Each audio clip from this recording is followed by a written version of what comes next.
Cheguei, meu povo, cheguei pra vaciar. Cheguei,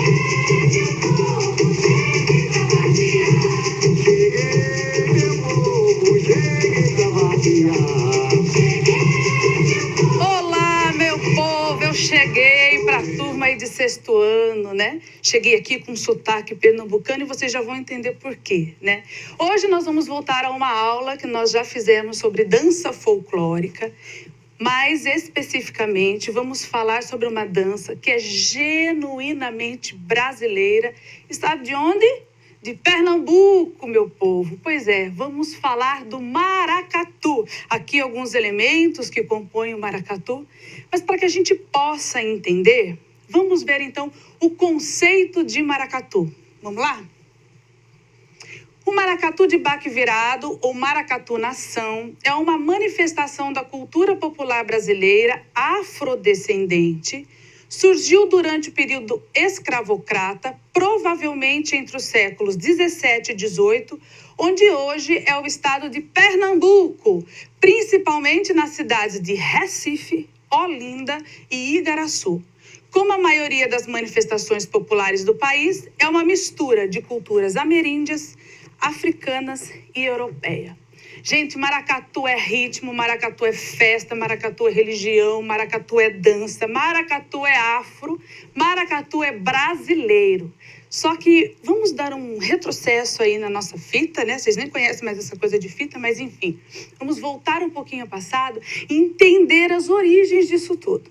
Tudo acontece quando o território africano, né, é invadido por algumas nações que se dizem colonizadores. E a partir dali começa então o tráfico, né, de escravos dos negros para as nações dominantes ali. Na época a gente tem aqui tem um mapa, né, da África que mostra também as nações ao lado ali na legenda que fizeram a colonização da África. Entre elas tem Portugal. E Portugal lembra o quê? Brasil, certo? E aí a gente tem o tráfico de escravos ao Brasil, se tornou uma prática crescente e já por volta de 1550 haviam escravos africanos na vila de São Vicente.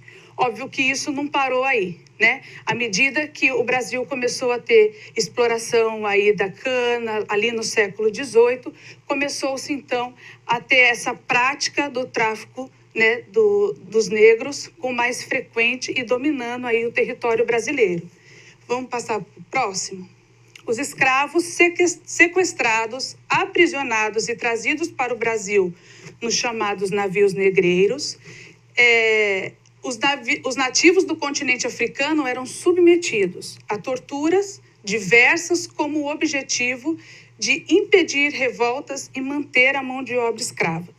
Um passado triste, já ainda aqui na figura, a gente consegue observar como eles vinham, né, da África para cá, sentados ali enfileirados, de forma precária, muitos às vezes nem conseguiam chegar até aqui o nosso país.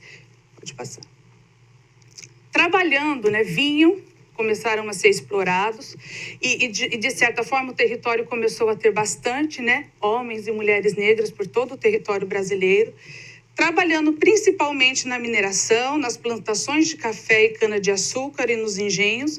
Os escravos eram mantidos sob tortura e condições precárias, em todos os aspectos, aprisionados nas senzalas, de onde saíam apenas para trabalhar e apanhar.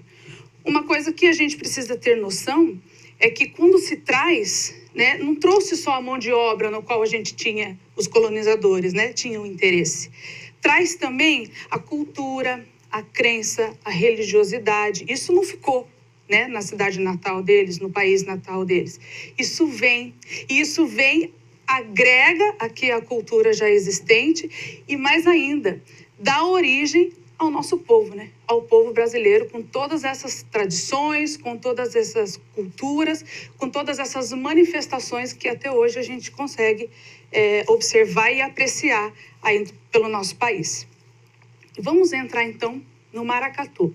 Algumas pesquisas, né? Alguns historiadores diz que o maracatu, aqui totalmente colorido, grupos, né? Hoje, uma forma de manifestação que sai no carnaval, né? De Pernambuco, de Recife. Dizem que a manifestação, a história do maracatu começa ali com a coroação do rei do Congo. Podemos passar? A coroação do rei do Congo. O rei do Congo foi uma figura que surgiu para administrar os escravos negros que foram trazidos para o Brasil. Seu surgimento foi incentivado pelos colonizadores. Como que funcionava essa coroação?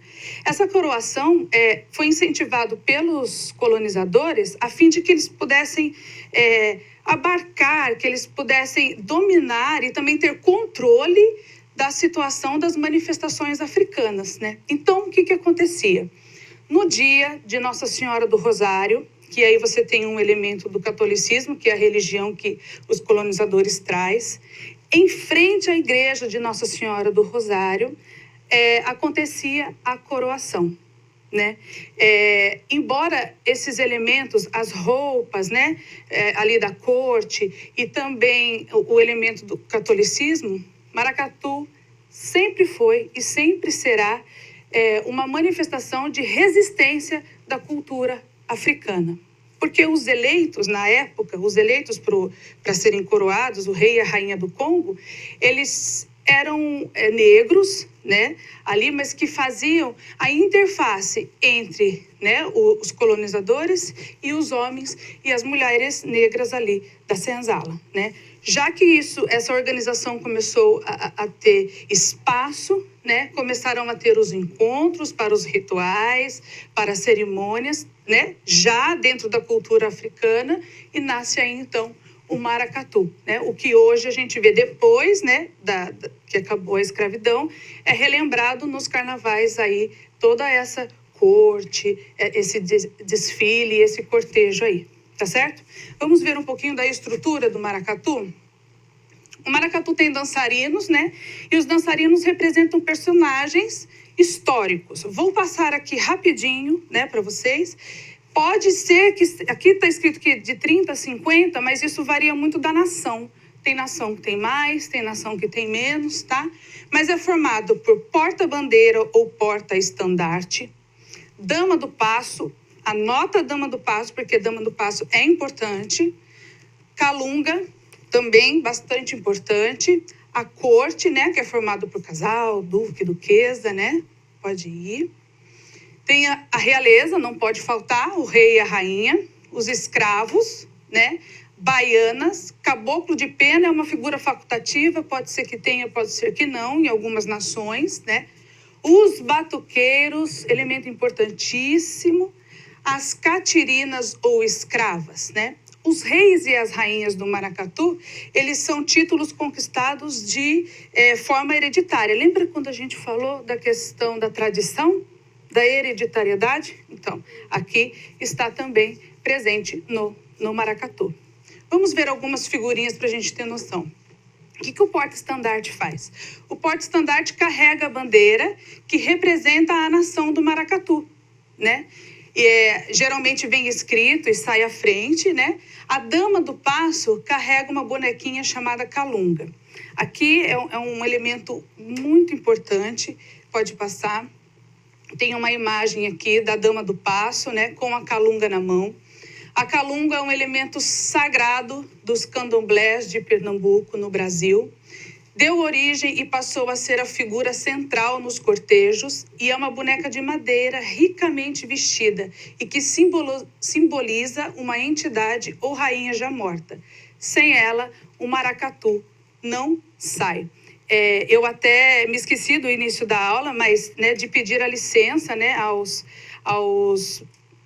praticantes, né, aos dançantes, os brincantes do maracatu, porque também é um solo sagrado, né? E a gente observa muito isso pela figura da calunga, que é carregada e é cuidada com tanto carinho por aqueles que dançam, por aqueles que têm a prática do maracatu, tá certo?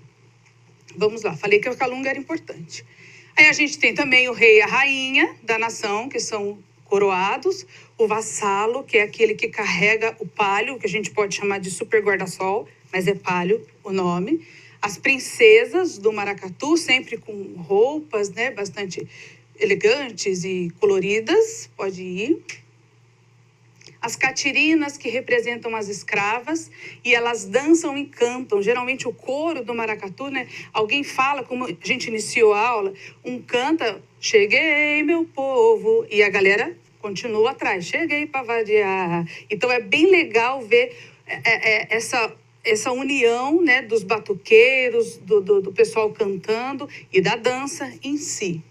Vamos lá. Falando dos batuqueiros, tem uma imagem, pode passar, próximo, que é de um grupo, né? Essa imagem eu tirei do site do IFAM, né? Para quem não sabe, o IFAM é que toma conta dos patrimônios, né? Daqui do nosso Brasil, do nosso país. E o IFAM traz essa imagem que eu achei muito legal de um grupo de maracatu lá de Pernambuco. Podemos ir? Chegamos nos instrumentos. Tem aqui, mas eu não toco nada, tá? É só para trazer para vocês os instrumentos que são usados.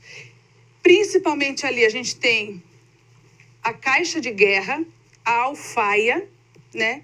O aguibê, que é esse que a gente tem aqui, muito legal. O gongue e o ganzá. Esse aqui também, ó, que é o ganzá. Também conhecido como mineirinho, que vai diversificar aí de grupo para grupo, conforme eles chamam. Não sai, né? Maracatu sem instrumento, sem ritmo, não é maracatu, né?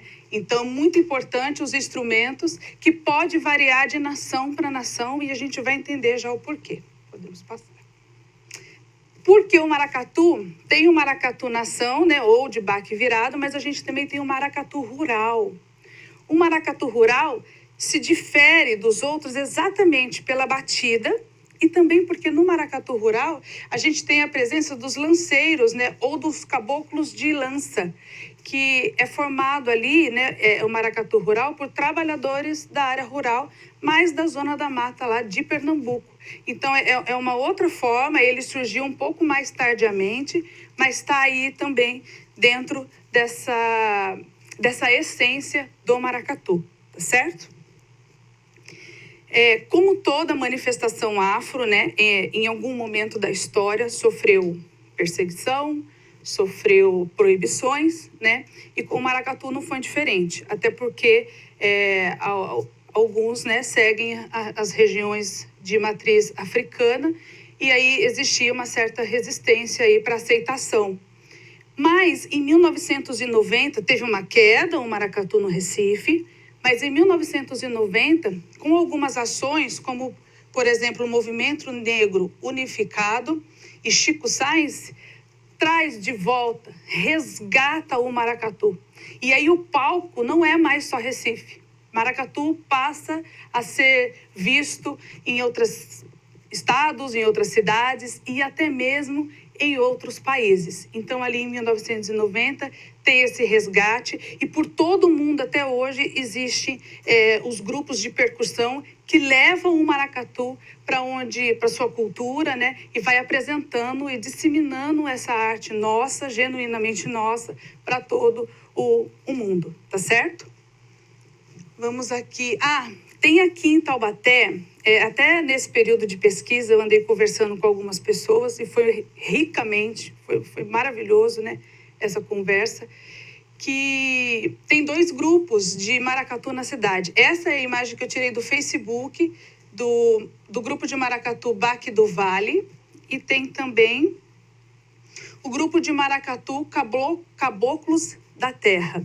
Conversei com integrantes dos 2 grupos e que estão agora, no momento, né, as atividades estão paradas, mas que em breve, né, quando tudo isso acabar, vai estar de volta aí. E vale a pena dar uma entradinha lá no Facebook, olhar as atividades que tem de maracatu, se inteirar.